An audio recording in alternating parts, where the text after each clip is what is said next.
कहानी पढ़ रहे थे। पिछली क्लास में हमने कहानी पढ़ी थी पूस की रात। उसका अगला हिस्सा आज हम शुरू करेंगे। पहले रिकॉल कर लेते हैं। कहानी लिखी है प्रेमचंद ने। कहानी का नायक है हल्कू और कहानी की नायिका है मुन्नी। हल्कू और मुन्नी की बातचीत शुरू होती है। पैसा लेने आया है सहना, अब वो देना पड़ेगा। कंबल के लिए पैसे इकट्ठे किए थे हल्कू ने। कंबल के लिए जो पैसे इकट्ठे किए थे उनको साहूकार लेने आ गया। अब वो अपने पैसे निकाल के ऐसे देता है जैसे अपना दिल निकाल के दे रहा हो। फिर कहानी का दूसरा पार्ट शुरू होता है जिसमें वो दोनों कुत्ता, उसका जबरा, हल्कू का कुत्ता है, उसका नाम है जबरा। जबरा और हल्कू दोनों खेत में चले जाते हैं। बहुत ज़्यादा ठंड है, रात है और हल्कू को नींद नहीं आ रही। कुत्ता भी कूँ कूँ कर रहा है। अब आगे पढ़ते हैं, आइए शुरू करते हैं।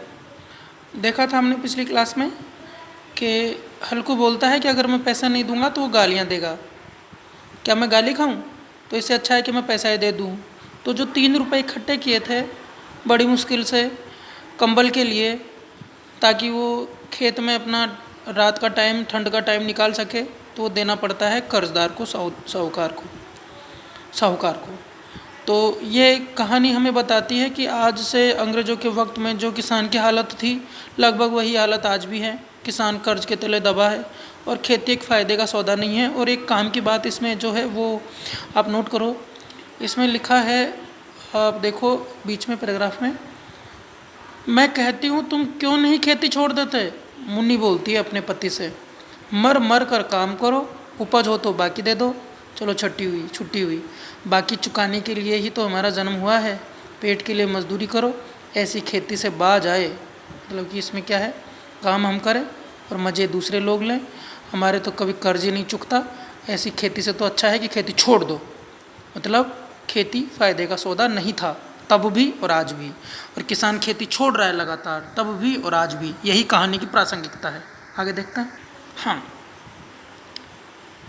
हल्कू ने, ऊपर से देखो, हल्कू ने घुटनियों को गर्दन में चिपकाते हुए कहा कि वो जबरा जाड़ा लगता है। कहता तो था घर में ही रह, पुआल पे लेटा रहे, यहाँ क्यों लेने आया।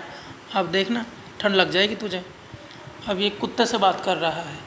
जब इंसान अकेला होता है तो प्रकृति की चीज़ों को अपना साथी बना लेता है। तो हल्कू ने कुत्ते को अपना साथी बना लिया। तो ये बात कर रहा है कुत्ते से। आगे देखते हैं। जबरा ने पड़े पड़े दुम हिलाई और अपनी कूँ कूँ को दीर्घ बनाता हुआ एक लंबी जरमाही लेकर चुप हो गया। उसकी स्वान बुद्धि ने शायद ताड़ लिया कि स्वामी को मेरी कूँ कूँ से नींद नहीं आ रही है। कुत्ता बुद्धि ने समझ लिया कि कूँ कूँ कर रहा हूँ इसलिए मेरे स्वामी को नींद नहीं आ रही, तो चुप हो जाता वो। हल्कू ने हाथ निकालकर जबरा की ठंडी पीठ सहलाते हुए कहा, कल से मत आना मेरे साथ, नहीं तो ठंडे हो जाओगे, यानी मर जाएगा। यह रांड पछुआ न जाने कहाँ से बर्फ़ ले आ रही है, गाली दे रहा है। पछुआ हवा को पश्चिम से जो ला रही है ठंड, पश्चिम से ला रही है। पछुआ यानी पश्चिम से आने वाली हवा। जो पूर्व से आती है उसको पूर्वाई बोलते हैं, जो पश्चिम से आती है उसको पछुआ बोलते हैं। तो ये रांड पछुआ न जाने कहाँ से बर्फ़ ले आ रही है। इन दिनों, सर्दी के दिनों में पश्चिम की दिशा से जो हवा आती है वो ठंड लाती है। और राजस्थान में गर्मी में जो पश्चिम से आती है वो क्या लाती है, क्या है राजस्थान के पश्चिम में, याद करो। वो लाती है गर्म हवाएं, लू। और ठंडी में लाती है ठंड।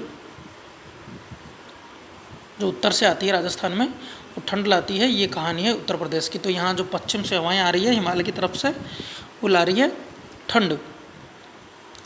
उठूँ फिर एक चिलम भरूँ, किसी तरह रात तो कटे। 8 चिलम तो पी चुका, 8 बार हुक्का पी चुका। ये खेती का मज़ा है। और एक एक भागवान ऐसे पड़े हैं, भागवान यानी पैसे वाले, और एक एक भागवान ऐसे पड़े हैं जिनके पास जाड़ा जाए तो गर्मी से घबरा कर भागे। क्यों?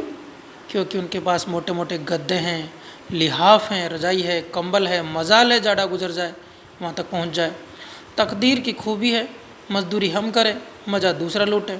देखो इसमें चेतना है कि हमारा शोषण हो रहा है। और ये बहुत बड़ी बात है कि प्रेमचंद ये दिखाना चाहते हैं कि 1930 के लगभग किसान में ये चेतना थी कि मजदूरी हम करें, मज़े दूसरे लें। ये चेतना है, किसान की जागरूकता है। और ये देखो किसान को आंदोलन के लिए और संगठित करने के लिए यही चेतना काम करती है।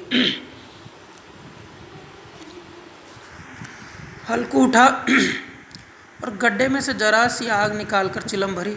जबरा भी पास आ बैठा, आग के पास आ बैठा। हल्कू ने चिलम पीते हुए कहा, पिएगा चिलम? वो बात कर रहा है जानवर से।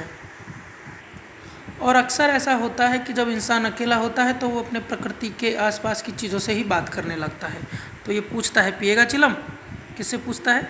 जबरा से। जबरा तो क्या चिलम पिएगा?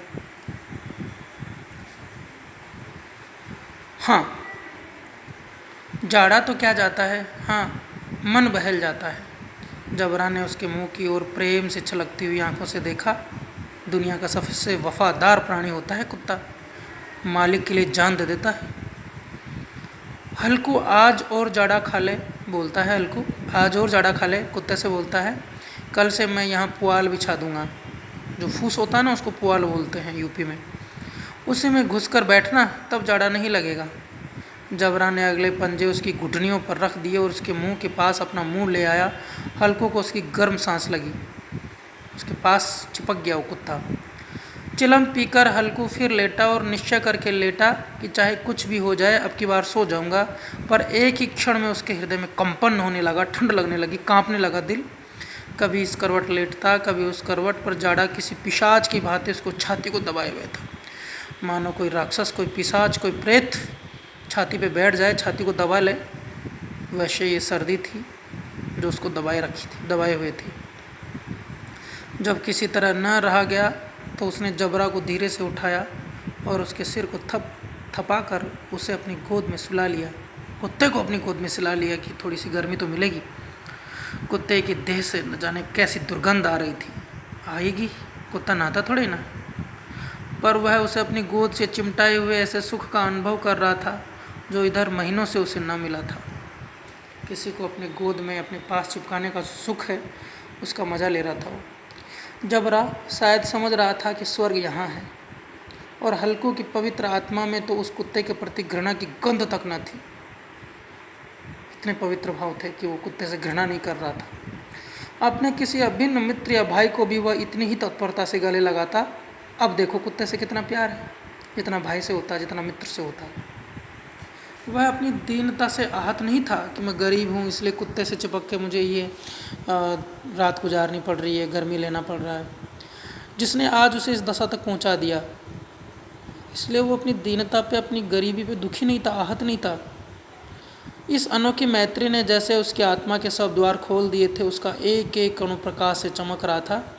उसको घृणा नहीं थी कुत्ते से, इतना ही प्यार था। उसके आत्मा के सारे द्वार खुल गए थे। सहसा जबरा ने किसी जानवर की आहट पाई। सहसा, अचानक जबरा को, कुत्ते को किसी जानवर की आवाज़ आती है, पर विशेष आत्मीयता से उसमें एक नई स्फूर्ति पैदा कर दी थी जो हवा के ठंडे झोंकों को तुच्छ समझती थी। प्यार से, इस प्यार ने उसके अंदर एक स्फूर्ति पैदा कर दी थी जो उस ठंड को भी कुछ नहीं समझती थी। ये कुत्ते के लिए कहा गया है। वह झपट कर उठा और छप्पर के बाहर भौंकने लगा। हल्कू ने उसे कई बार चुमकार कर बुलाया।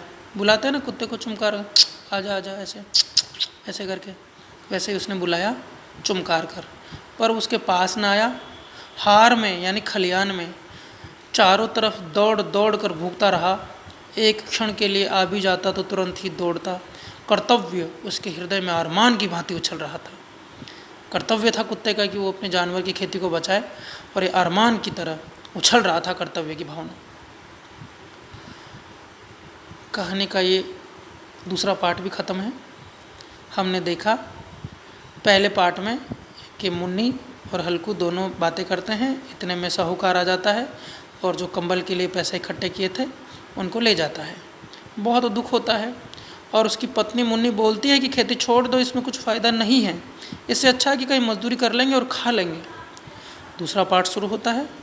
दूसरे पार्ट्स में कहानी में बताया जाता है कि किस तरह हल्कू और जबरा एक दूसरे से बातें करते हैं, या हल्कू एक तरफा बात करता है जबरा से। उसका हृदय उस जानवर के लिए खुला है, वो घृणा नहीं करता उससे, अपनी गोदी में बिठा लेता है, चिपका लेता है ताकि दोनों को गर्मी मिल जाए। चिलम पीता है और उससे अपनी गर्मी लाने की कोशिश करता है कि चिलम पीने से गर्मी आ जाएगी। और फिर कुत्ते को किसी जानवर की आवाज़ आती है तो भौंकता है बार बार। तो यहाँ पे हमारा दूसरा पाठ ख़त्म होता है, तीसरा पाठ हम कल पढ़ेंगे। धन्यवाद।